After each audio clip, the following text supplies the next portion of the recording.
South status, Bill Hubble. I bought Lennox Mall for my brothers. Told you I bang, told the cutter. I got it out the field, fuck Russell. Going ass Lori about the paddock, and going ass Jordan ass dead. For leak water, trying to drown a bitch. Just a habit, tricking on a bitch. Shit, I'm thinking I'm crippin' a pimp. Shit, I'm cooking up dope like a dump. Shit, like her first gon' sit nigga trim. Shit, I'm floating, I'm out in the blimp. Shit, it look like I'm swimming in glass. Shit, I turn on my bitch cause she bad. Shit, I'm making my ex nigga mad. Shit, they go for them coming man. Real nigga learn them, wearing a bag. Piping a bitch and they nail like I can. Turn up the shooters with switch go bad. They was some scammers, but I was okay. Slapping no rapping, my dog, he fall off. No capping, no bound.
What it do, what it do, what it do, what it do, what it do. I go by the name of BRWE, representing this Self-Made Hustle TV. Make sure you like, share, subscribe.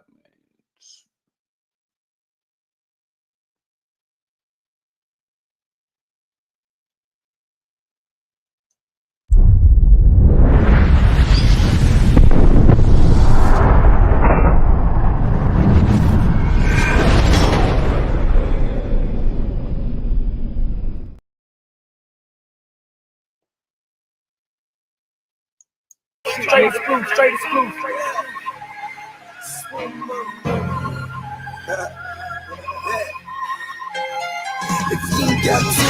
Worry about another nigga.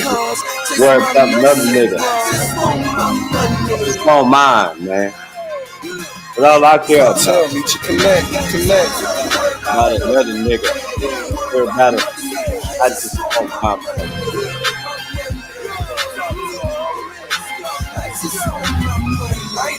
Bring my dice to the chess game.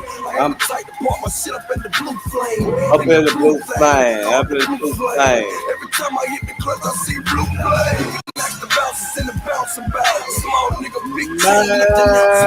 Take it back to one tweezer. To see Jesus. Broad day, nigga, ask the valet.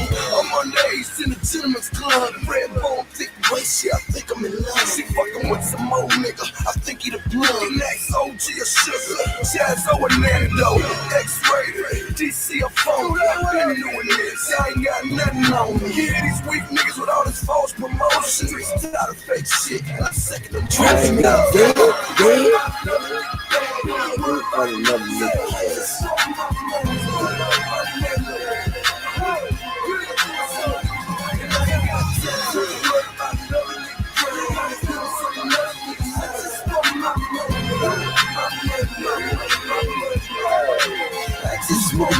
Just like I know it, eyes on the target. Real D-boy, you niggas decoys. Give me the lost code, nigga. I'm ready to deploy. The homie 40 said, man, it could be the Illinois, could be the big boys, federal agents. I'm talking discoveries, them federal pages. One time for my niggas up in them federal cages. Took them real nigga tests for them federal wages. He halfway home, he in the halfway house. No matter what they think, goddamn it, you trying. Judge tell you different, goddamn it, he lied. Nigga brought to hold you down, you goddamn it, she fly. Cartel.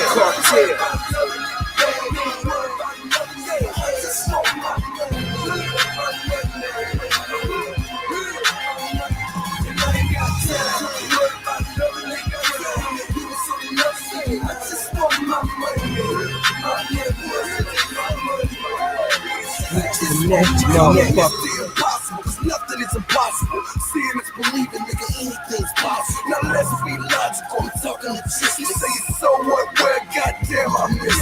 Seen them in the magazine, I never seen them at the line. Seen them in a video, I never seen them in the spot. His baby mama never ever seen him on the block. Niggas in the slum, never seen him on the block. His name in the womb, a name in the pen, and I've been doing this since flip-flop paper plates. I told him, listen here, buddy, and my folks, we do straight business. He asked me how I know, I said, you can't see them places.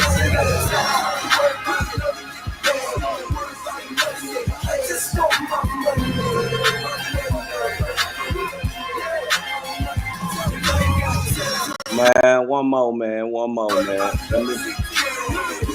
Let me play one more, man, and we can get into it, man. We just freestyling. It's an open panel tonight.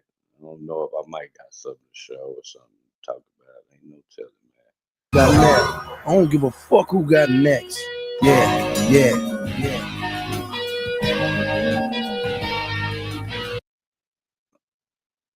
That motherfucker hard right there too, man. This bitch player for me. But yeah, man, there's been a lot going on in the media and shit. A lot of shit going on, but I don't know what's going on with my little music thing, man. This little app be tripping on me. Well, it be definitely tripping on me. Need to roll up my little smoke. But if it don't, fuck it. Shit. Well, shit. But yeah, man. I just been chilling, man. He say they quiet today, man. I'm telling you, they definitely quiet today. Max, they definitely quiet. I've been over there watching. Man. I told y'all that sector is crazy, man. They didn't use that lady for all her money. You know, man, it's crazy how people will roach on a person with some money, man. Like I'm talking about roach. These niggas, everybody had their hands in that lady pockets. But what be killing me about the the motion that people be thinking that they really got, bro. Like I don't be understanding. Fool. Like motion is, it's a good thing, man. It's a good thing. And people use the word, man. Uh, I be watching people with motion, and then they got the motion, and then they go to trying to mind fuck you with replays, bro. What's the sense in having motion if you can't leave the video? Like, how is that motion? You got first off, you got 500 people in there on the demonetized page. As soon as the live end, there's so much ruckus on it that you have to hide it. And then you using your game. It's smart. You using your game to pull the same live out today and replay it because you don't want Big Baby doing it. You know what I'm saying? Y'all gotta pay attention to what's going on out here, man. There's a lot of shit going on. Yeah. But I got something I want y'all to I want to show y'all real fast. Fool. That's something I want to show y'all real fast. Man.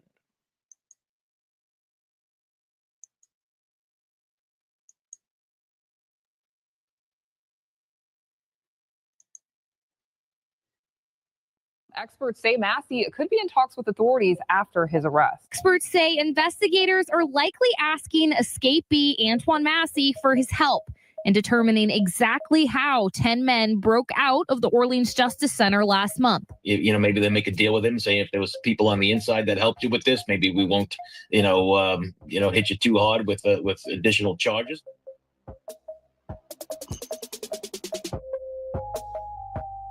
Welcome to New Orleans, the city where them saints will give you a heart attack faster than them greasy pickle tip rib bones in the red bean. The murder capital of the U.S., where death don't even need a reason. It's just Tuesday. Ain't no safety net, just murder rates higher than a dope fiend light bill. Now, we not here to glorify Watch nothing. this, This Matt. ain't no trap fairy tale. The This link real depends life. on the But the struggle community be wide. generational and the trauma be hereditary. Antoine Massie ain't no stranger to this kind of chaos. He was baptized in it, born and raised in them very trenches that raised more killers than school teachers. Now, fast forward to May 16th. That's when the circus at the Orleans Parish Justice Center turned into a full-blown magic show. Buku inmates dipped like it was the last call at the club. One of them, Antoine Massie, slipped out that $150 million jail like Chris Angel was his bunkie. No commotion, no alarms, just gone. And bruh ain't just hide around the corner. Nah, he ghosted on their ass for 6 whole weeks. Dude was ducked off at an Airbnb in Hollygrove while the law was chasing shadows and blaming plumbing leaks like they won't fix stupidity. Police arrested Antoine Massie Friday afternoon. Yeah, it's a pretty quiet neighborhood. You know, it's kind of shocking. The 33-year-old's final moments of freedom ended at this home in Hollygrove. The woman who owns the house where he was found didn't want to show her face on camera, but says she rinsed the space out on Airbnb and was shocked when she found out the fugitive was on her property. Because I'm frustrated, too. I don't know what's happening.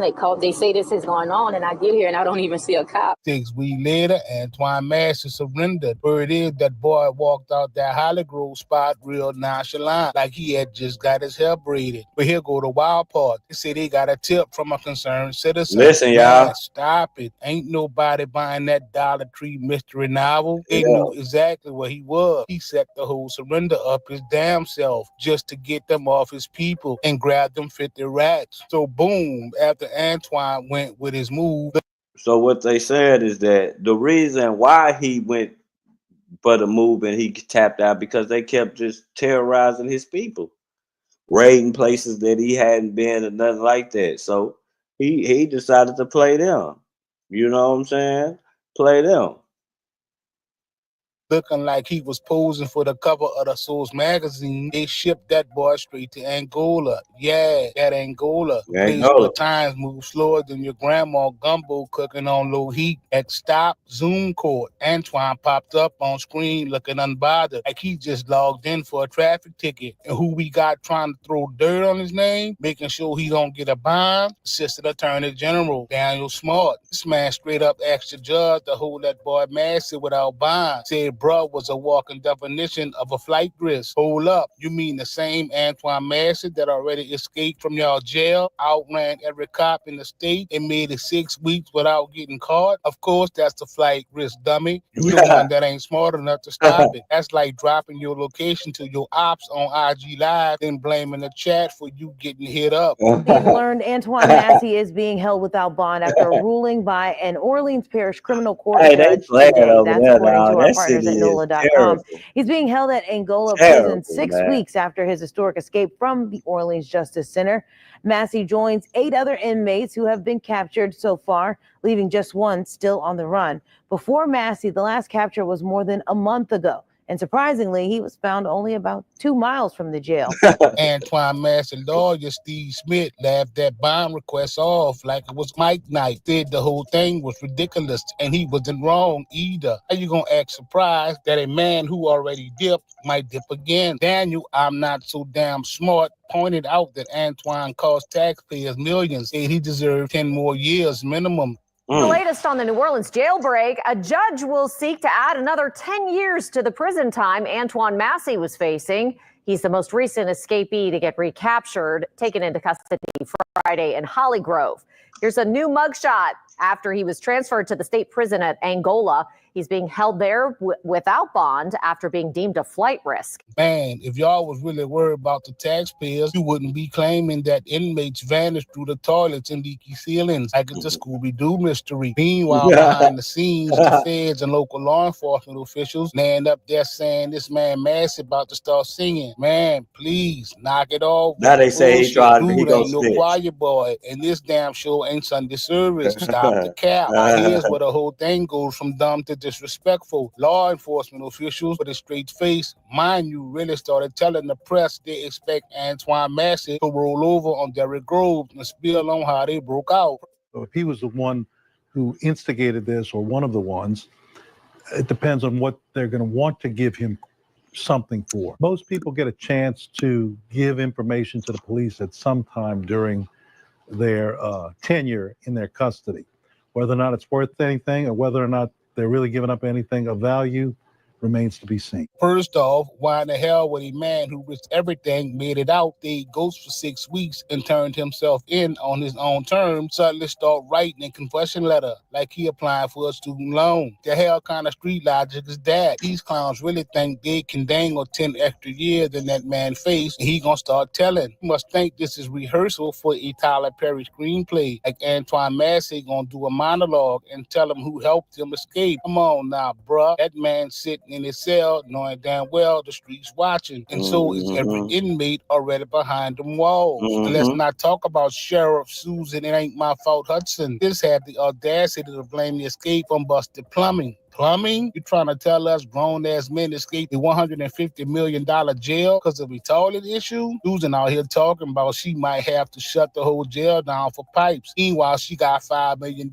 in reserve funds. Yeah, $5 million sitting untouched like old Halloween candy. Say, bruh, over $5 million in rainy day money, and she still ain't spent a drop on fixing them shits? City council pulled up like, nah, we not buying that. JP Morrell lit her ass up like a 3.5 rolled in the raw cone. Told her flat out, you had the money, you had the time, and you still ain't do nothing but play victim. Orleans Sheriff's Office paints a bleak picture if the New Orleans City Council does not allocate more money for facility repairs and upgrades. Chris Welty is live at City Hall, where today's meeting became tense. Yeah, Meg, this meeting definitely became tense at times when council members began talking over Sheriff Susan Hudson, as well as members of her staff and vice versa. Now, the Sheriff's Office primarily wants more funding to address plumbing issues at the Orleans Parish Justice Center. Now, the Sheriff's Office says plumbing repairs could cost between $300,000 to $400,000. OPSO says there are at least 16 different leaks behind walls at the Justice Center, causing additional damage. The Sheriff's Office brought the contractor and plumber making the repairs to today's special meeting. The contractor believes the leaks were slow until a pressure change caused issues throughout the whole building. The Sheriff's Office wants the council to reallocate money to address infrastructure concerns, but several city council members question if the sheriff already has the funds available to cover the expenses. Dude said you making threats to shut down the jail when you could have paid for this a long time ago. Susan couldn't even answer straight. Every time somebody asked her for specifics, he hit them with another mystery excuse. Infrastructure this, overcrowding that. Girl, stop. That jail newer than most people's whip, and somehow it's falling apart. Susan Hudson and her team from the jail meeting with council members to discuss joining a citywide the jail is new. I thought the jail was old. This is the financial system most city departments use to track funding. However, the sheriff's office. Man, the way that they were motherfucking banging on that damn door, pulling on that door, that jail looked old as hell. So you telling me the jail, that nigga say the jail is doing this some people whips. You know, that's crazy. Does not. If we can have a list of everything that y'all have that's being covered by the millage, and we can see what the city portion was historically and why the millage needs to be used to enhance what the city was already paying for. The city has always had access to our system to look in it. Okay. And so it still can. And when we get our new system, this old system does need to go, but we need something new. And when that does, the city will be able to get into that one as well. And here come Ann Kirkpatrick playing backup vocals to the circus, talking about Derrick Groves got the option to surrender peacefully. We're making an appeal to you. What the hell is this? A dating show? Lady sound like she trying to be that boy Sneaky Link instead of finding him. And I don't know what the fuck I'm talking about. Kirkpatrick and her crew tried to use Antoine's capture like it was a PR win, trying to polish up Susan Hudson's mess like it was a silver trophy. Good afternoon. I am grateful to stand here with our law enforcement partners. Chief Kirkpatrick and I shared a moment this afternoon when she called me to talk about the press conference, just about the relief about having Antoine Massie into custody. 9 of 10 escapees, we've got one more to go. Like all of our law enforcement partners, I call on Derrick Rose to do the right thing and turn himself in. Whole time, the public sitting here like, you serious? Ray Charles could see through that shit. Then here come Colonel Robert Hodges from the Louisiana State Police. Man talking like he cracked the case of the century. Said it was pretty obvious Antoine Massie had help staying on the run. Bruh, obvious? You don't say. That man disappeared for 6 weeks like he was on tour, and all y'all found was the win. Hodges been saying we closing in since day one, sounding like your crackhead uncle who swear he coming back with the money for them 220s on the first. Newsflash, dog, you wasn't even warm. Antoine had y'all looking like mall cops on tricycles while he chilling in the Grove on a Tempur-Pedic mattress. Then the punchline of the decade came when they told the news Antoine was expected to cooperate, like he gonna fool under pressure and spill on Derrick Groves in the escape. Let's get this straight. Law enforcement out here doing wishful thinking like it's a damn vision board. But this is the South and this is the Inno, so you know the dirty games they play. They went to the media, tried to run a little smear campaign, had headlines out there looking like Antoine had already turned red, like he gave him a blueprint. Truth is, that was a straight up power play and false narrative, trying to get Angola inmates to side-eye that boy Antoine Massie soon as he touched down. Tried to make it high for him, get folks inside them walls to do the stage dirty work. But here's where they messed up. That ain't how that man built. He in Angola, word travel fast. Ain't no TV needed. They know who getting off that bus before the tires even cool down. And if Antoine really gave somebody up, the compound would have lit up like the new LED lights on the Superdome, but it didn't. So what he trying to say is that basically they was trying to get that boy unalive.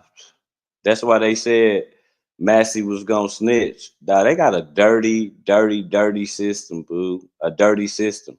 That's the same thing kind of what 1090 Jakes was trying to do to Larry Hoover by saying he snitched, knowing that they finna move Larry Hoover from that federal yard to a regular state prison where he can come out and roam freely. You trying to get the boy on the live, bro, by saying he snitched. Man, this coming from the police. You know why? Because he ain't told them nothing. Let's keep That's it why. real. If Antoine Massie wanted to tell, he would have told before them extra 10 years got stapled to his name. If you break out, run wild for 6 weeks, then walk back in on your own, that's not a man scared. That's a man who decided the game on his time. Ain't no plea deal sweet enough to make a man flip when he already took that kind of risk. Law enforcement trying to run Jedi mind tricks on the wrong dude. It's not working, and the streets know it. Antoine Massie ain't talking. He just watching. While the state burns through resources and airtime and tax dollars hoping for a fairy tale ending, all they really did was show the world how deep their incompetence runs. Susan Hudson still ducking accountability, like your first baby daddy, who on the run for that child support payment. And Kirkpatrick still sounding like she read her statements from the Sunday comics section of the Time-Picayune. And Daniel Smart, that man couldn't outwit your little cousin who you used to manipulate as little kids. Meanwhile, J.P. Morrell, the only one in power, telling it like it is, pulled Susan Hudson's card in them council chambers, shredded that weak-ass narrative, and made her look like the headliner of a circus she couldn't control. But here's where we are. Antoine Massie back in the pen, not saying a word. The state's still dreaming, and the whole damn city watching, not because they believe the lies, but because they know when the system full of clowns, when the truth gotta wear a mask just to survive. Hey man, this nigga that hey, I'ma tell y'all something, man. I'ma tell y'all something. I think I think that he know that guy. I think that he know who Massey is, bro.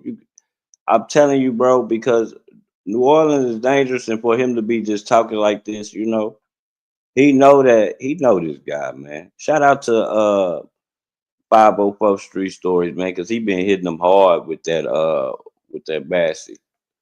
Man, I think right now we're gonna swing the lanes and we're gonna go to man. I guess the jurors in the Diddy trial. One of the jurors has spoken up. I guess I ain't watched it yet. So shit, we could watch it together. Shit, why not? One mouth, I ain't on shit.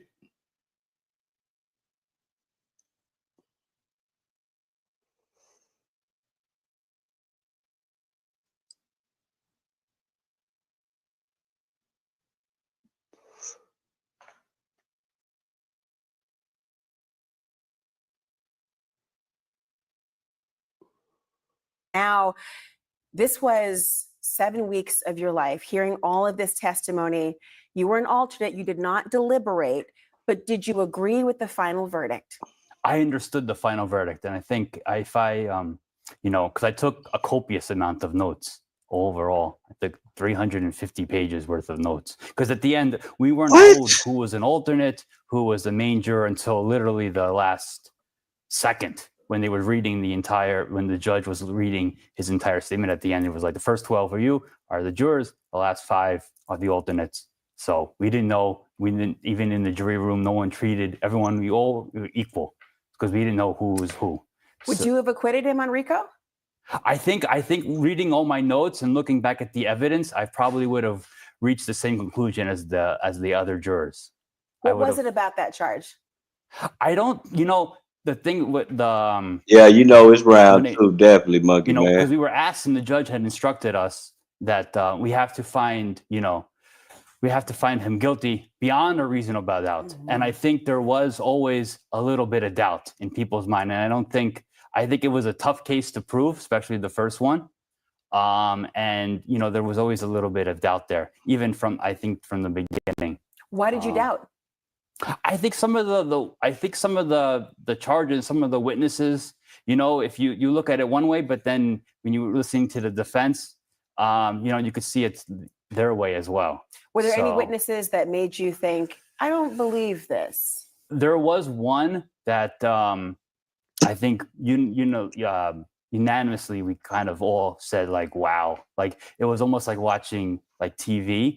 It was like, like when I think her name was Dawn Richard, that one. Mm-hmm. When she on cross-examination. I mean, I never saw such a cross-examination. It was very impressive to watch. What was it about it? I think just how the defense, got into her and really made her, look very not credible. I mean, I even wrote in my notebook. Yeah, man. Make sure y'all sub the Max, man. Really? And that was pretty early on. Make sure y'all sub the Max Boogie. From the opening statements, did you have a mindset of who you thought had a better case? No. I think overall, from the way I look at it, both sides presented really good. Both sides presented themselves well. We were very impressed with the prosecution and the defense, how they, the professionalism, how they carried themselves. I mean, it was really good lawyering, as they say. Racketeering is notoriously a complex case. Did you feel that the prosecution presented enough evidence to support that there was even an enterprise? I think they did the best that they could, but I think it was a tough case to prove. Why? I mean, when you look at the charges, kidnapping, arson, forced labor, the government had one side, but then the defense, they had some pretty good rebuttals to it. So I mean that I think added some doubt always, and I think in people's mind. You didn't hear from some of the people the government said were co-conspirators, like employees, like Christina Karam, for example, or D-Rock. Yeah. Did that affect your thoughts about the case? I don't think so. No. Would you have wanted to hear from them? We always thought that maybe we would hear from them, but maybe we also understood maybe why they wouldn't be called. Why? Because maybe they didn't want to testify, or they wouldn't really be proving the case, or maybe it would be not advantageous to be called. So, but honestly, we were just waiting till the end, until when the judge gave his instructions and how to interpret the law. Because I think everyone really this is my didn't point have right here. This is what I want to say right here. Why just one juror though? Why not just have them all up there? Like, they don't want to be seen, right? He's scared. I mean, he ain't scared. I guess he don't know that Diddy is. I guess they say Diddy is a gangster.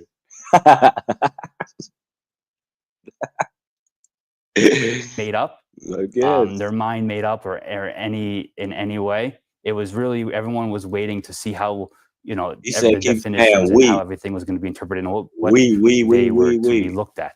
Exactly. So important. Yeah. Talk to me about the sex trafficking cases, because of course charges. Obviously, Cassie Ventura testified visibly pregnant for days. Yes. How did her testimony impact you in your understanding of the case? Oh, You know, we listened very intently.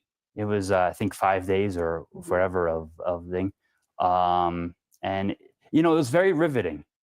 And it was very riveting testimony and very credible testimony. You believed her.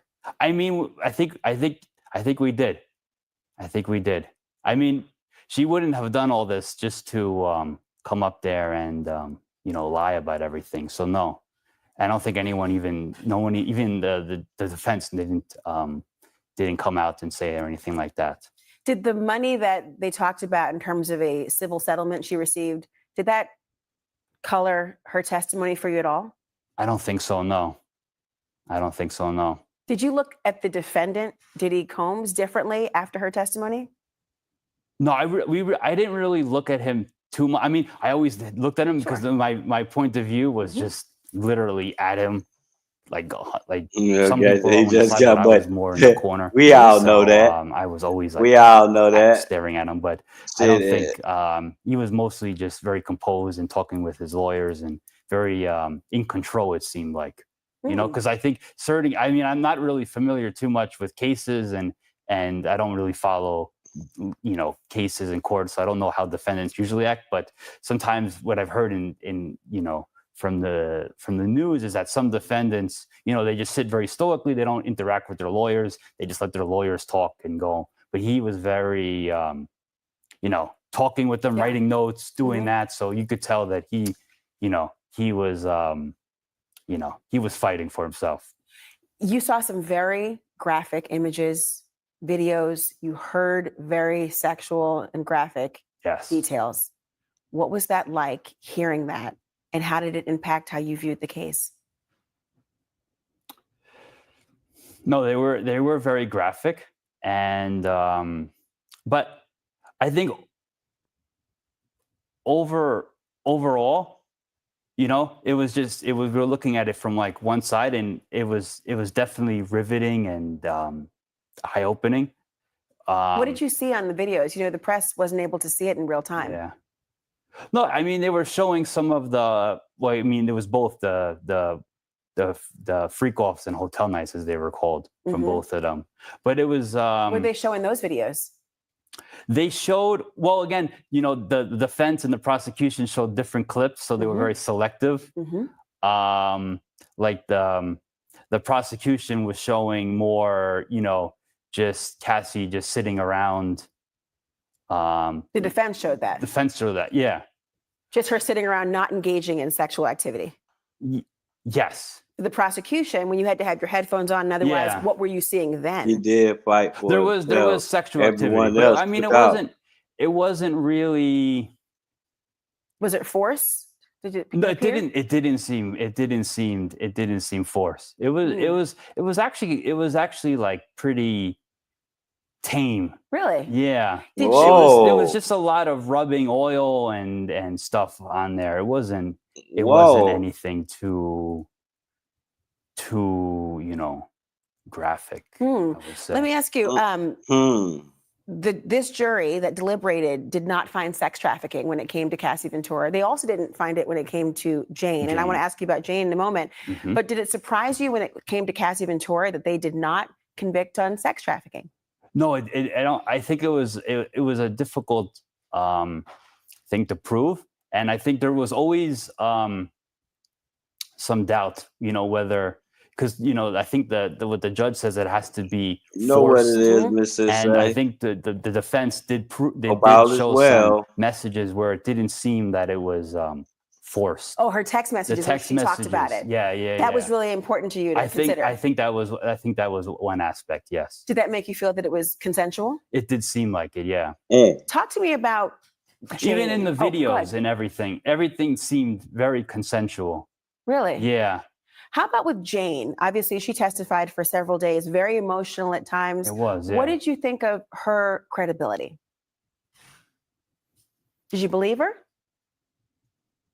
I think it was very again riveting, long testimony, and I mean I did believe her, at least on some parts. Some parts were a little bit didn't add up as much.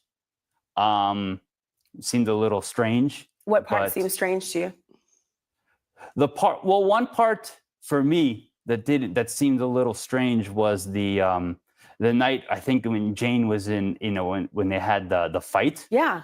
It just, the timing seemed a little like you going from like one closet to another closet to the, it just, something didn't add up there. How about the impact when you heard that her rent was being paid or her lawyer is being paid by the defendant? Did that surprise you? That was surprising, yeah, and it was still being paid. What did you think when you heard that? Wow, it was surprising.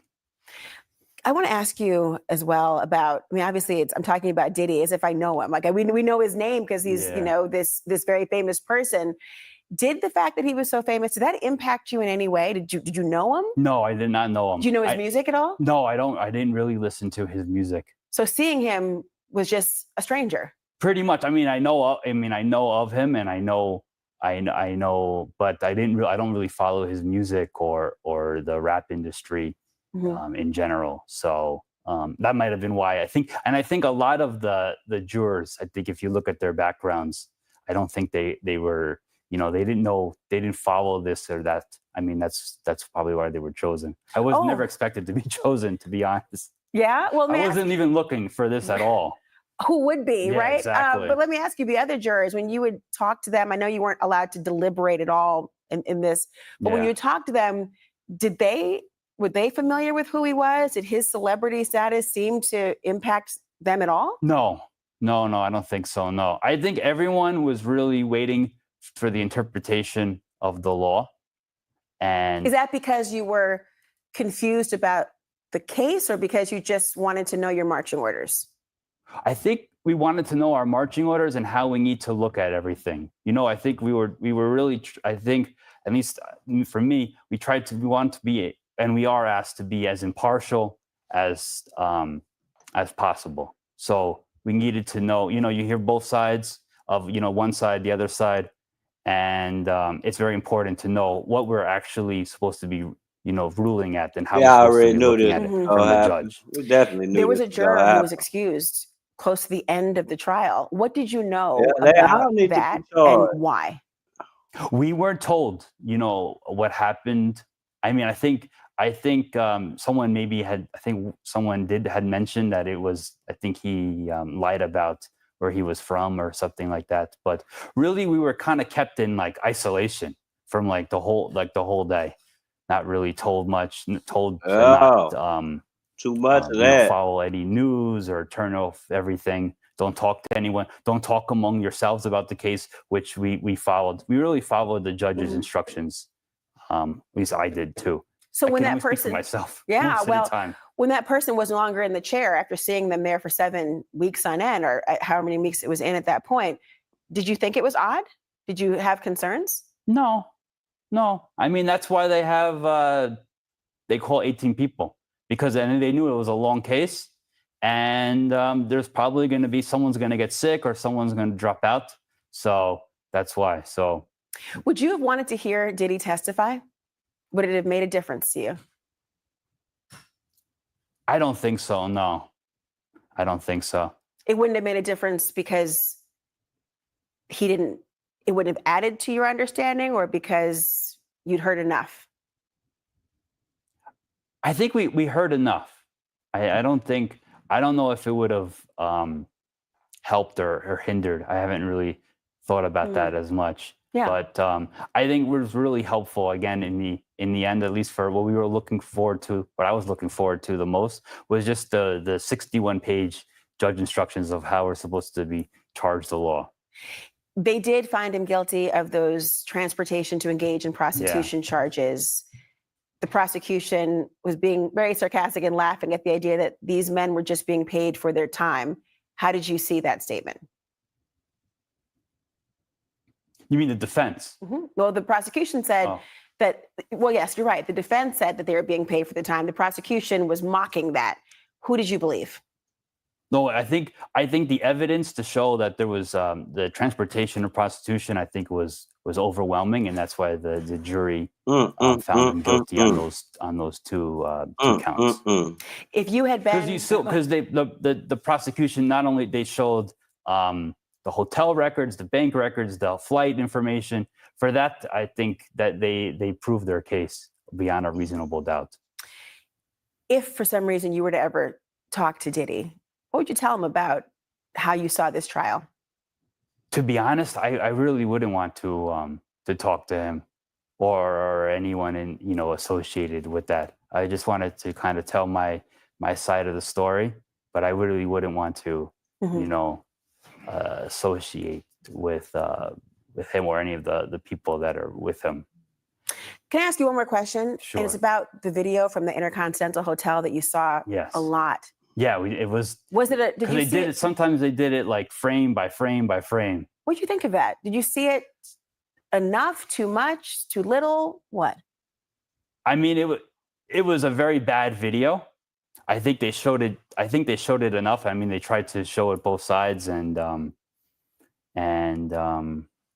did it make a difference to you in the actual charges that you would have had to deliberate over? Because he wasn't charged with with domestic violence. No. Did that surprise you? No, because I don't think domestic violence is a federal. It's crime, not. So it's not. Did it cloud the way you saw the rest of the charges by seeing that video? No, I think we looked at just what we were supposed to be, what the judge had said we were supposed to look at, and then based off of the evidence that was presented to us, they ruled in that way. Do you think he should go to prison? That's for the judge to decide. I mean, he was found guilty on both counts. So we're the sentencing is not up to us. Mm-hmm. It's not up to me. It's up to the judge, who was we were all impressed with the judge and how he was. So that the jury, I can't speak for the jury because I was an alternate, but I think we all really much liked the judge on this case. We found him to be very fair, very stern.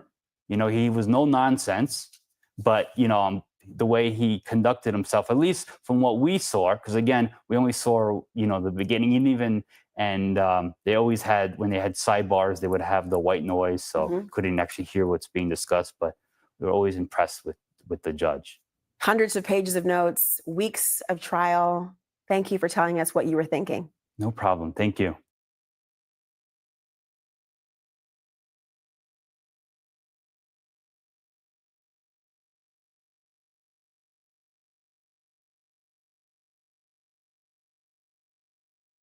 Experts say Massie could be in talks with authorities after his arrest. Experts say investigators are likely asking escapee I want to show y'all something, man.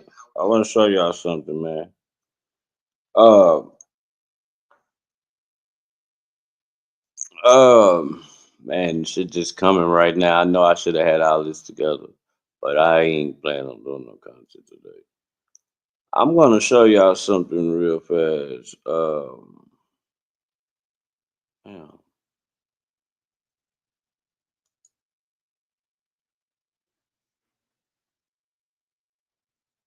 Let me see if I can get it right. Show y'all two things. You know what's crazy about this incident? Cassie, you ain't getting out unscathed. You think you gonna walk unscathed, but yeah, you ain't going to jail, but some of that money is gonna go to somebody. And I'm gonna show y'all why. Ill. This is an ill situation now. So ill.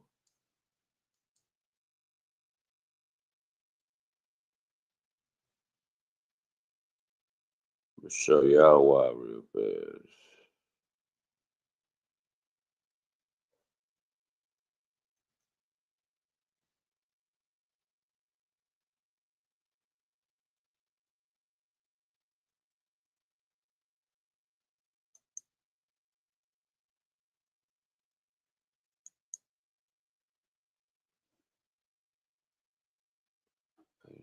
shit to load up real fast. I was gonna try to edit the video real fast, but I was like, man, fuck all that shit.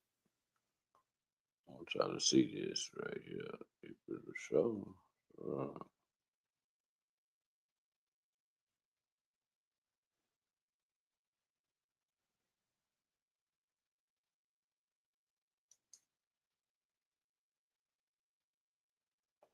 And I'm looking through social media.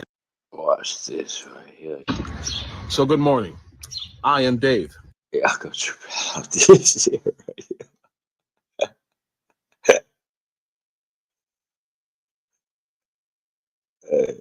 I get trip out of this shit right here, dog.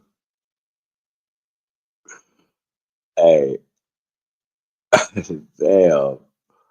Motherfucker, well, I was tripping. Let me go right here real fast. Watch this.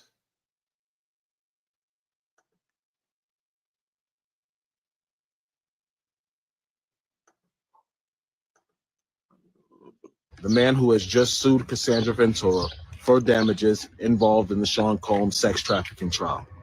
And I'm looking through social media and I see a lot of the women out there, particularly black women like myself, who choose to victim shame me and try to do everything they can to discredit me, because the truth is that the loss of the Sean Combs trial was a loss to the Me Too movement and to hating women like the women who are trying to insult me.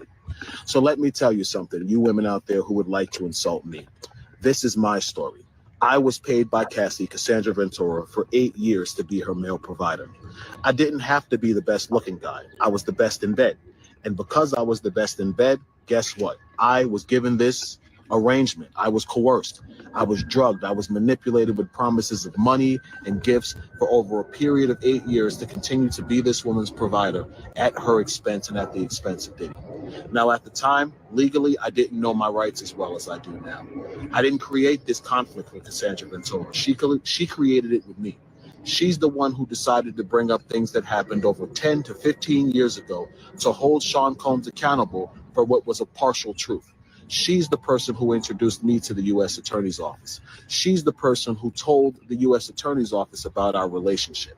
So in essence, those out there who want to hate on me, who want to say that I'm attacking Cassie, you should realize the truth, that Cassandra Ventura, your idol, did this to herself.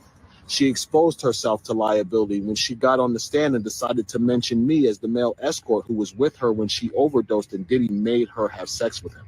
That was a lie, people. Cassie had just woke up from sleeping 8 hours. Myself and Sean Combs were exhausted. We wanted to go home. Cassie's the one who forced that sexual encounter. She tells you that Sean Combs made her have sex on her menstrual cycle. I can't speak for anyone else but myself.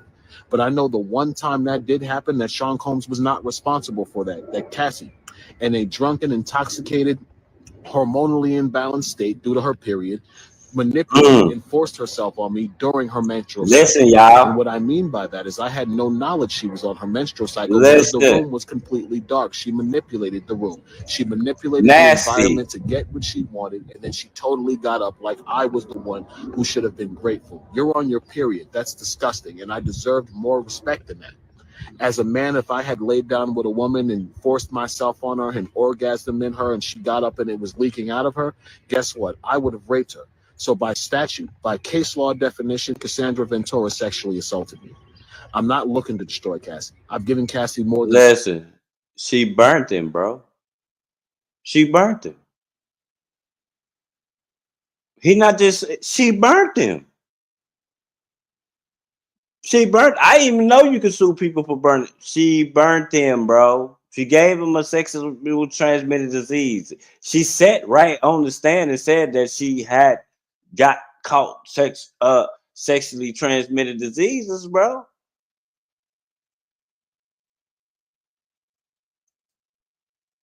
Nasty, dog.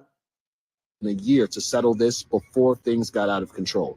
The problem is she's being supported by women like you who would choose to attack male victims instead of accept the truth, which is that a woman could have lied to get revenge on the ex-boyfriend who broke her heart and hurt her. It happens, people. They say hell hath no fury like a woman scorned, and that's true. If you hurt some women, they will do everything in their power. If you hurt some men, they'll do everything in their power to hurt you. But I want to end this by saying this. Cassie did this to herself. They say he who sets out on the course of revenge should dig 2 graves. People, Cassie dug the grave that is Clayton Howard herself.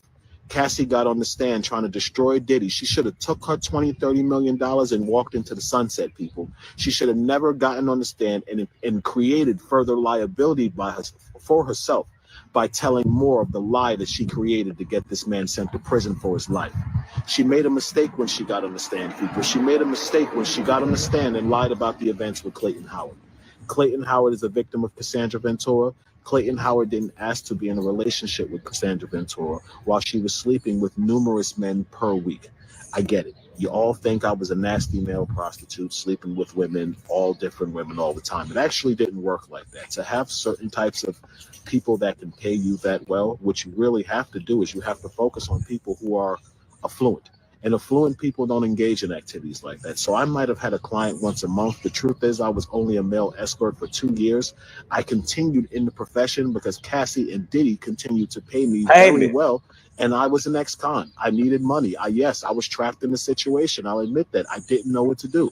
But does that mean I should be victim shamed? Because the same thing that happened to women all the time happened to me as a man. Connection. No. For those women out there, for you black women who choose to shame me as a black man for telling my truth, you should be ashamed of yourself. That's really pretty much all I have to say. You will not see me too much in the media. I don't need the public to believe me. I just need a jury of my peers and 12 people to believe me in the court. And thanks to the testimony of Cassie during the trial of Sean Combs, I have that. Thank you for watching. Stop victim shaming. Thank you. So this story just took a turn that nobody saw coming. A male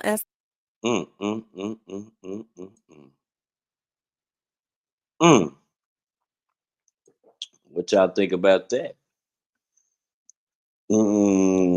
Hey, she burnt him, bro. He want his money. You burnt me, bitch. Fuck it. I'm gonna get in line with everybody else. You know? Come on, dog. Y'all gotta come on, man. That girl is not innocent, man. She was a freak. That's why he chose her. If she wasn't freaky enough, she would not have been around, dog. If she was not freaky enough, she'd have been out of there, man. Kept telling y'all, man, she coming back. Nigga, he let her go. Take your ass on. She came back 2 or 3 times. Wanting to get high and shit. You know? You know what I'm saying, bro? You said right on the stand and said you had something wrong with your mouth. We all know why she had something wrong with her mouth, y'all. Either she was licking too much or she was sucking too much. One of the two. She said that on the stand, dog. Come on, man. This is crazy, dog. I already know, fool. When you calling your friends and telling them you having a shindig and shit, and you rallying the people up and you buying outfits and buying shit for the event and shit, man. Listen, you was down. That was your time to leave.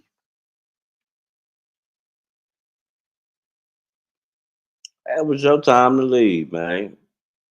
I don't be wanting to hear that shit, dog. Motherfuckers be like, that lady ain't innocent. That lady should be like, I get she get to testify and walk free on that, but she shouldn't be able to leave with that money unscathed. My nigga, y'all let this lady leave with $30 million. She had nothing. She probably ain't have $1 million before that. Probably ain't had $1 million, bro. And y'all let her just leave unscathed. Like, man, I'm telling y'all, bro. They talking about she giving out STDs and shit and to the escorts because Diddy want her to go raw. This is raw. Wow, that's definitely raw. I'm gonna show y'all this real quick.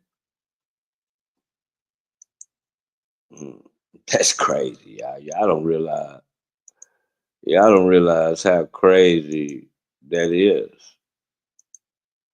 Like, how crazy that is, bro. He had this lady going raw with people he don't even know. These people could have been. He didn't even make them do tests or nothing. Like, he didn't make them do nothing, bro. Just make that girl go raw and she did it. Like, girl, you better get your ass on. So you just gonna let Diddy? You in love with him so much that you gonna let him force you to catch that? Nah, dog, that shit is weak, bro. It's weak, y'all. It's the AI of the last day of of the verdict, man. Please be seated. I'll ask the deputy to hand me the note. Yes, Your Honor. All right. We have received a note from the jury at 9:52 a.m. The note reads, "We have reached a verdict on all counts. We'll make this a court exhibit. Anything to address from the parties before we bring our jury out?" Yes, Your Honor. Anything from the defense? No, thank you, Your Honor.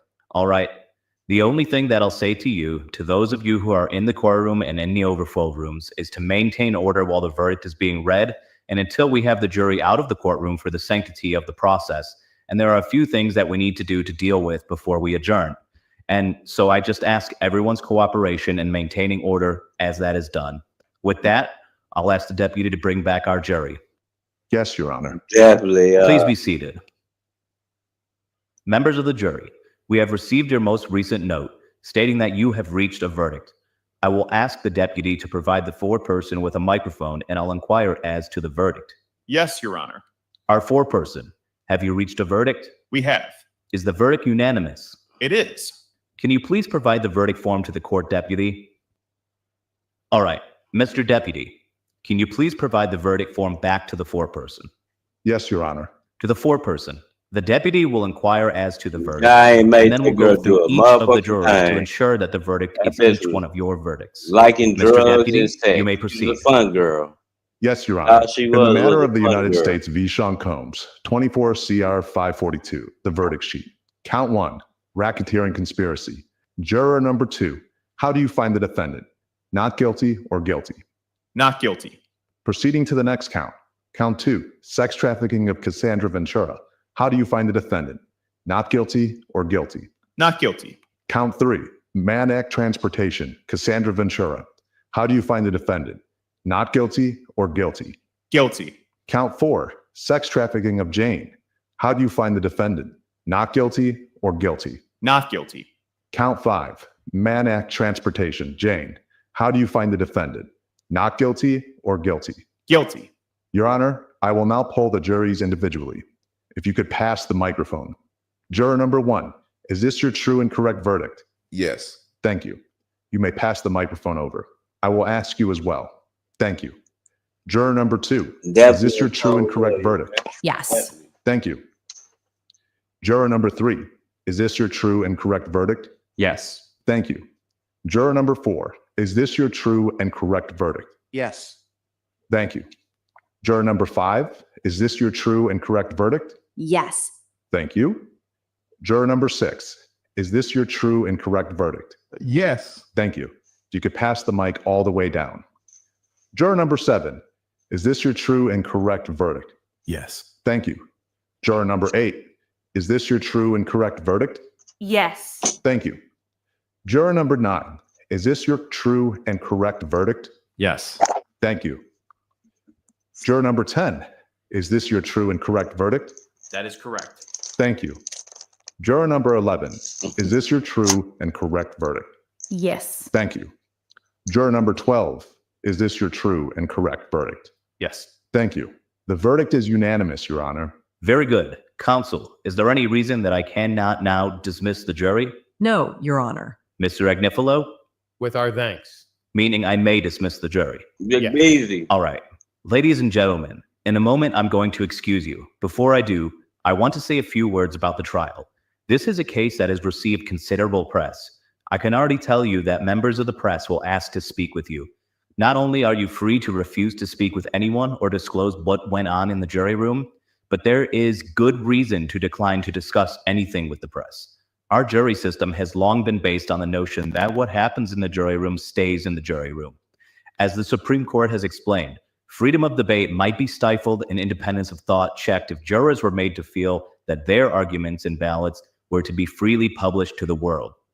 In that regard, I think there is an important reason to respect the privacy of your deliberations. With that said, the choice whether to speak with others about the case and your personal views is up to you. That is your choice.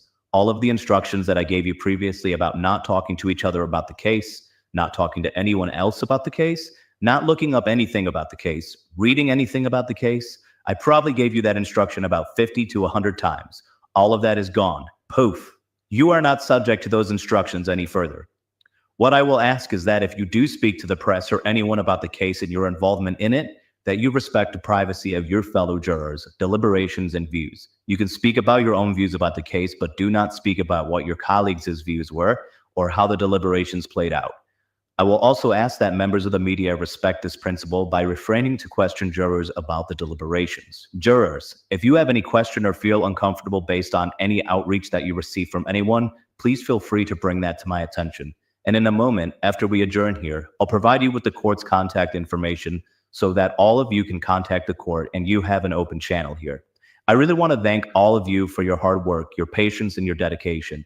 I know that you've given up a lot to be here over the last 10 weeks, and it's taken a tremendous sacrifice. But I want you to know that is inspiring to all of us. You listened, you worked together, you were here every day, rain or shine.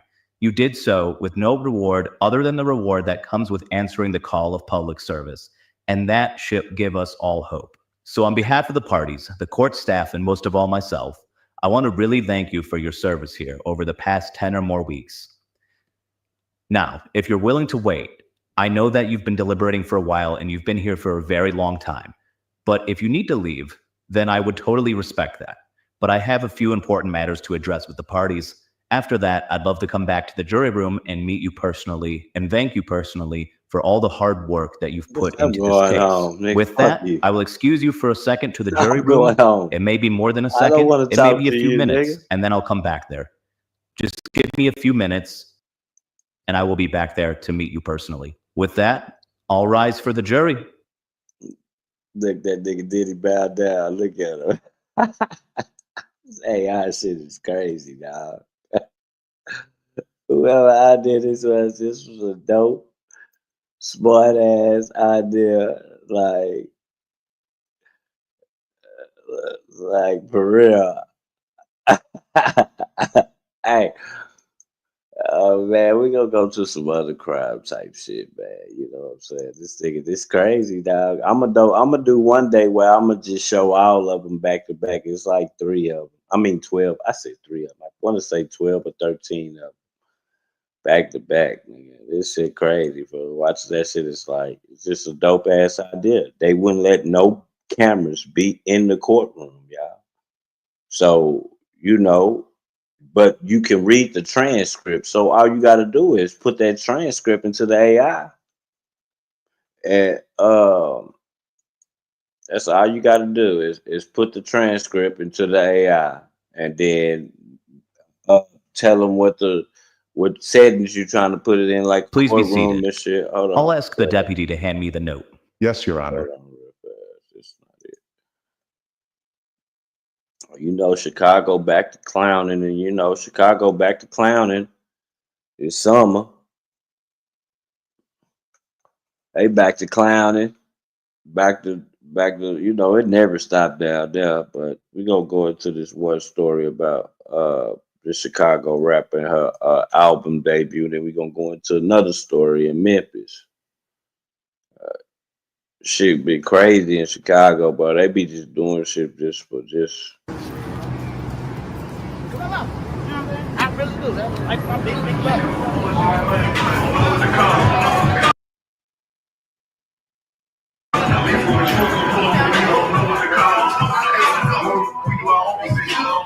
Yeah, they don't stop.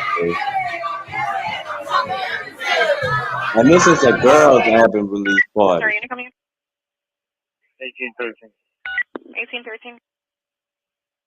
County, we got 1 male that's pronounced. We got 3 females in critical and 1 more male that's critical. I'm gonna call you guys with 3 females. Fam, I was doing my research on this Georgia mall shooting that happened in Savannah overnight. But as I fell asleep doing research, I woke up to some news about a mass shooting that happened in Chicago. And I knew more details about this situation than the Savannah, Georgia one. So I pushed that to the second one. They We're don't going to talk care about this one shot, first. man. Let's just say out the gate, it seemed like Chicago just don't let up. In today's They video, we're don't, breaking bro. down a wild situation that went down in the last 24 hours in downtown Chicago. A local female rapper was throwing her album release party when gunshots ranged out, leaving 3 people dead, 9 people shot, and over 10 people injured. Now, what makes this even more crazier is just hours before this incident, the hood affiliated with this female rapper had men also from their neighborhood attend this album release party. Let's just say less than 24 hours prior to this situation, they was just seen online dissing another man who lost his life less than 24 hours before the mass shooting. The streets been tense, and this might have been a direct consequence to all that built-up pressure. Now, some of y'all might remember this female rapper from a story we covered last year. She made headlines after her physical altercation popping off following the release of a diss track aimed at her. That incident left one of her friends allegedly stabbed, and it landed her on house arrest. Fast forward to now, she's back in the news for all the wrong reasons. What was supposed to be a celebration of her new album had turned deadly, as her own boyfriend was tragically killed in the middle of all of it. Today we break down what allegedly led up to this. Look at how these situations keep getting out of control. Talk about the dangers of fueling street beef through music and social media. Of course, we also gonna pay our respects to those who lost their life and unpack what really went down. But before we go over this one, I want you guys to remember, I don't give you no angle. I just give you the story. So with that being said, make sure you like, comment, and subscribe. We'll jump right to it. Now, if you want to check out the first video we did on this female rapper just a year ago, I'll leave the link in the bio. Today we visit Chicago, Illinois, in a neighborhood on 78th and Essex, a neighborhood that birthed a Chicago well-known rapper that go by the name of G Herbo. Also many more, with artists like Big Op and even a female artist like Mellow Bucks. Last year, Mellow Bucks dropped a track titled Move with over 5 million views and counting that was shot in front of 78th and Essex. But off liquor, I'ma throw this ass for sure. Wave my pipe round in the air and put my neck up on the floor. 11 months ago, she dropped a track titled BD featuring G Herbo with over 2 million views and counting that also had a cameo. Is that tripping on us? But see, you see what I'm saying? I ain't got no filter like a vehicle with no. Mellow Bucks been continuing to thrive in her career, and just last week she announced she made a track called BD. She made a track called BD with G Herbo. So what you thought the GD is gonna do to you? See, it ain't no innocent. See, we thinking like she innocent. Girl, they finna comfort you just like they comfort them niggas, nigga. What do you think is? Man, come on, dog. On July 3rd, Come on, man. before the release, July 2nd, 2025, Mellow Bucks went to Instagram and posted that she was hosting in Hollywood at a private location, saying that doors open at 7 p.m. And unfortunately, due to unforeseen circumstances, we'll later find out exactly where this private location was. But before we get to that, while she was promoting, Yeah, she was playing with the devil. She was tripping for real. What you? Who you think you is, bitch? They gonna chop you up. They gonna chop you down. And his car got popped. The victim was identified as Drills. That's why they shot them girls. It happened early Wednesday morning, the night of the album release party, in the West Pullman neighborhood in Chicago's far south side. He was inside his car when a dark-colored vehicle pulled up and someone inside started shooting in the 1200 block of South LaSalle Street. Drills was shot once in the head and was taken to Advocate Christ Medical Center, where he was later pronounced dead. May he rest in peace and love and condolences to his family. Yeah, Roger. And the gun was recovered from the scene of the shooting. She definitely doing that, trying to keep up with that shit, that culture that they got down there. Good morning. Well, Chicago police investigating after 2 men are shot to death in separate incidents. Now, the attacks happened a few miles apart and around roughly an hour from one another. Now, the first shooting happened near 79th and Lafayette around 11:20 last night. Officers responded to the scene to find a 66-year-old man had been shot in the chest and neck. Investigators say witnesses tell them the man was standing outside when a dark-colored sedan approached and someone inside the vehicle fired shots. The victim died at the hospital. Police tell us this morning he was not the intended target. A little while later, shots rang out near 121st and LaSalle in West Pullman. Officers there responded to a call about a person shot and arrived to find a man in his 20s wounded inside his car. Police say the man was sitting in a car when a dark-colored vehicle drove up and someone inside started shooting. The man was shot in the head and was rushed to the hospital where he later died. Police say that. See, one thing about them, when they sliding, It ain't just nigga, they will gun down somebody and keep going and then go to the next person, go to the next block. See you catch you lacking, bye, you do it. Hey, boy, they sliding for real. Then it's the 4th of July. Normally they have some ill 4th of Julys down there. I ain't heard nothing yet. Normally they got some stuff go down there in the Shy on the 4th of July, bro. It's like the boys just all doing it all at one time. You know, and when the weekend over with, but the weekend ain't over with. They did find a weapon at that scene. Now, police are continuing to investigate both shootings and have not said if they are connected. By the way, no one is in custody and no arrests have been. Now, shortly after this incident, people went to Instagram, associated with 78 Finesses, to diss Drills. One person wrote, "Hope your family got money for your funeral, B." One person wrote, "Drills died on the drill." Another person wrote, "Been getting it fired up." Now, we're going to stop there. We're not trying to disrespect nobody, but you get the point, fam.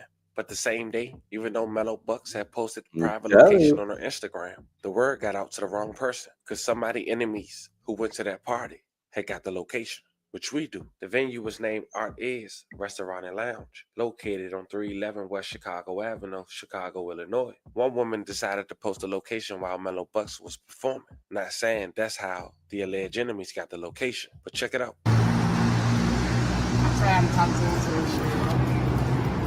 Come on. I really do. That's like my big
But about 2.5 hours after that video, at around 11 p.m., Chicago police had reported that 4 people was killed and 14 was wounded in a mass drive-by shooting outside their lounge. They say a number of clubs and businesses are located in that area. The witnesses say they heard the rapid fire and a gun racing out of the area. One female witness said, "It was traumatizing, and I'm just shook. From people screaming, to blood on the street, to people lying on the street saying, 'I can't breathe.' Just horrific, more than I ever seen." End quote. A worker at the nightclub told the local news that the club was closing when the shooting happened, so a large group of people were headed outside. Police say a preliminary investigation indicate that a dark-colored car drove past the nightclub minutes after 11 p.m. when an unknown person or multiple people took out one or more guns and opened fire into a crowd of people. Now, one of the people who lost their life was Mellow Buck's boyfriend. Check out our Instagram story. It's crazy, bro. They were trying to get her, boy. They were trying to get her, man. And if not, they was gonna get her people. That's cold. It's cold lick, man.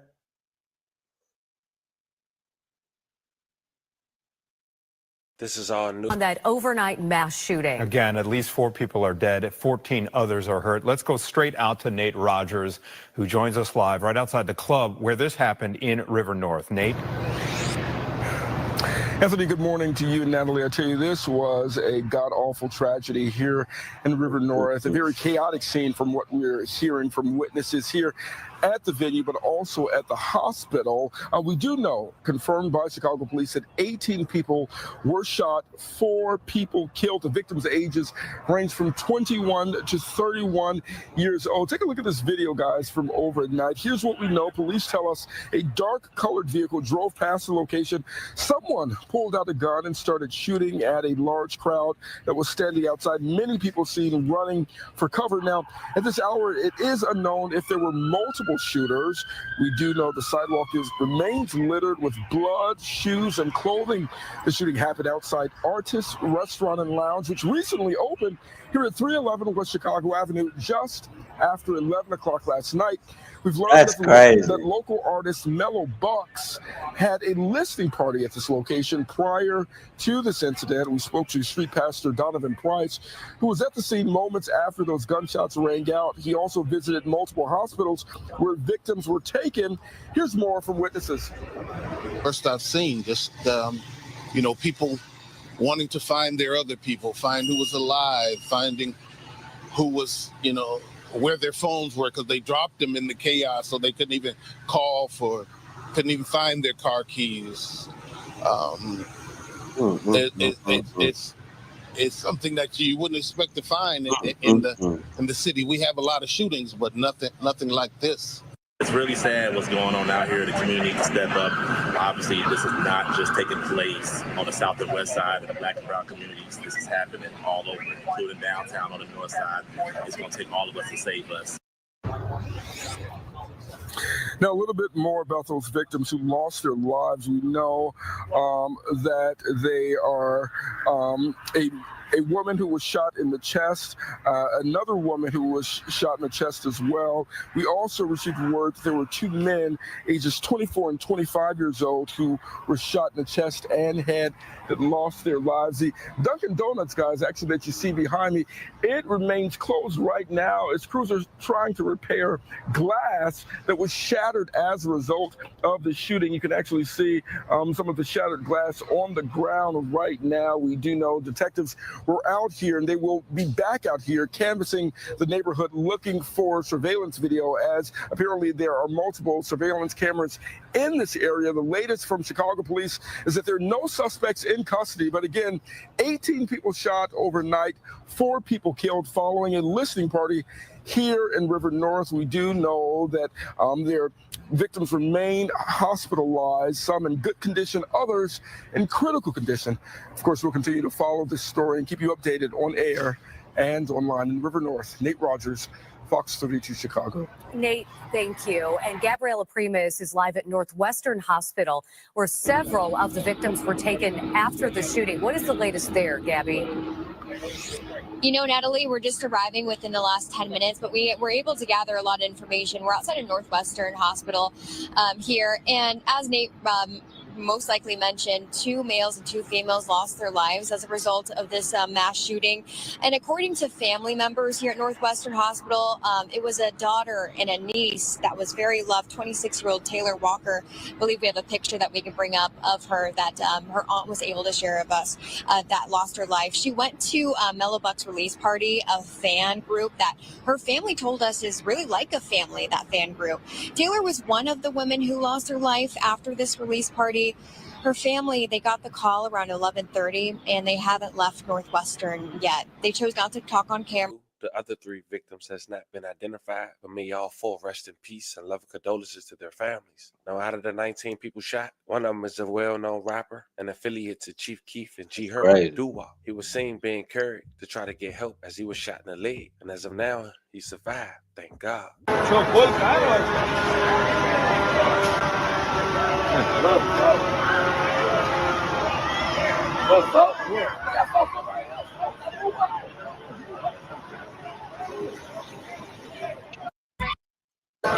Now, some people saying the reason Drills was dissed so much the day he lost his life allegedly trying to do a drill was because his neighborhood was allegedly responsible for the demise of a young man named Vontae, was allegedly responsible for the demise of a young man named El Peasy. But as of now, that's just rumors But there you have it, fam. Lives lost, a drive-by, allegedly due to dissing. Remind you how quick things can turn into these streets, especially when Shit music, crazy, the y'all. internet, and old street politics collide. Chicago's already heating up before the 4th of July. I told you. Situations like this show why some folks don't even like stepping out around that time. But as we head out of here, we do want to say rest in peace to everyone who lost their life last night. Love and condolences to you guys' family. We do want to send prayers to those who were shot and affected. Pray for a speedy recovery. Everybody moving through this summer, I pray y'all move safely. I'm going to do my best to bring you guys Crazy the work. most accurate information to keep you guys updated along the journey. That's crazy work, y'all. They tripping out there. But she tripping too, though. I mean, but it is what it is. People from where they from. But, man, it's consequences and repercussions, man. It's always consequences and repercussions for everything that you do, man, in life. Everything that you say, you got to watch what you say.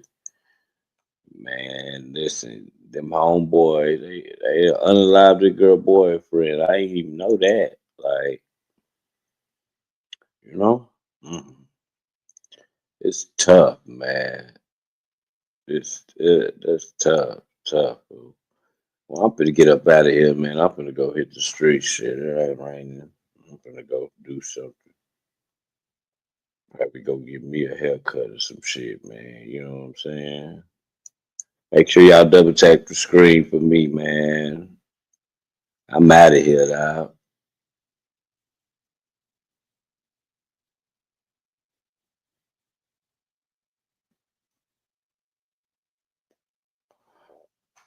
Trapping ain't dead.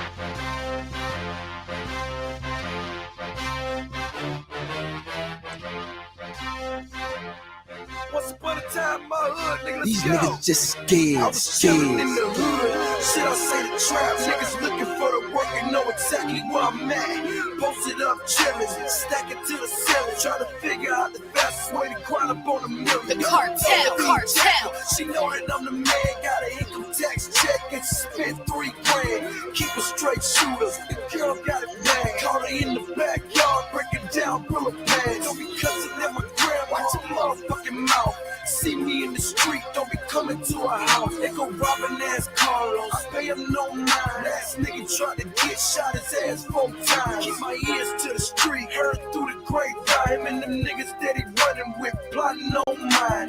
Get it how I live, yeah, I'm ready for the static. 50 round clip and it's fully automatic. Fresh out of work, so I'm bagging up more. Till my little cousin told me that my P.O. at the door. Ain't this about a bitch? Hit the quarter burning. Curfew's at 9. And it's only 7:30. So now I'm at my other house, I need to use the kitchen. No matter what I give a shit. Stevie, fucking tripping. I gave her what I got. That shit ain't where I put it. Who been messing with my pies? She said nobody. I say I can't tell. She said it's over there With the bags and Got an yeah. H-Town play first thing in the morning. Headed to his front door before the niggas start yawning. Trap house. Trap house. Cartel.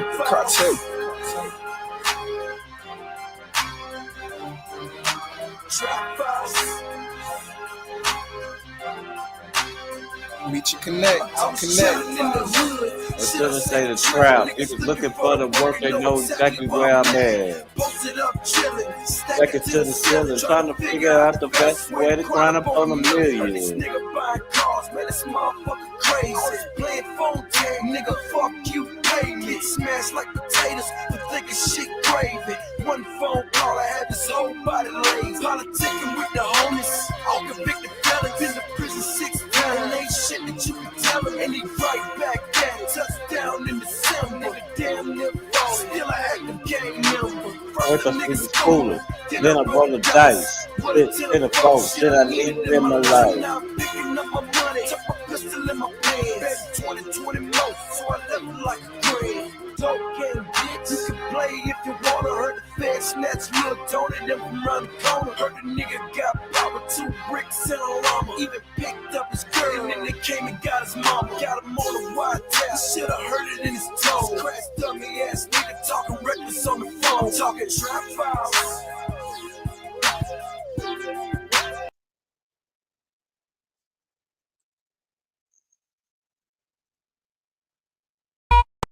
Y'all status Bill Hubble. I bought Lennox Mall for my brothers. Sold yard bag, told the cutter. I got it out the field, fuck Russell. Going ask Lori about the paddock and going ask Jordan, that's dead. For leak water trying to drown a bitch. It's a habit tricking on a bitch. Shit, I'm thinking I'm cooking a pimp. Shit, I'm cooking up dope like a dump. Shit, like her first gon' sit nigga trim. Shit, I'm floating, I'm out in the blimp. Shit, it look like I'm swimming in glass. Shit, I turn on my bitch cause she bad. Shit, I'm making my ex nigga mad. Shit, they go for them numbers man. Real nigga learn them, wearing a bag. Piping a bitch and they nail like I can. Turn up the shooters with switches go bad. They was some scammers but I was okay. Slapping the rap with my dog, he fall off. No capping, no bound.